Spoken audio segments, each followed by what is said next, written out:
यह है दुनिया भर में पाकिस्तान का परचम फख्र से बुलंद करने वाले तनसाज सुल्तान सलमान अहमद। कम उम्री में वो कारनामे अंजाम दिए जिसे करने के लिए उम्रें बीत जाती हैं। सिर्फ 25 साल की उम्र में आलमी चैंपियन बनकर वर्ल्ड रिकॉर्ड कायम किया।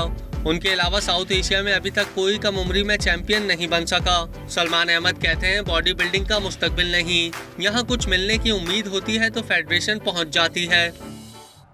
इस फील्ड में आके देखी कि हर बंदा एक दूसरे के खिलाफ होता है, कोई आगे जाने लगता है उसकी टांगे खींच दी जाती हैं। सलमान अहमद का कहना है कि पाकिस्तान को मेडल्स दिलाने के लिए उन्होंने अपना जिम बेचा, लेकिन अब उनके पास बेचने के लिए कुछ नहीं। पहले तो अपना जिम था, उसे सेल आउट किया, सब कुछ एक्सपेंस पूरे किए, चले गए। अब एक जॉब करते हैं किसी जगह पे, यहाँ पे एक जॉब में लगे हुए हैं, अब उससे हम अपना घर चलाएंगे, अपना जो है ये फिटनेस को, और इसके लिए पैसे जोड़ के आगे जाने का सोचें।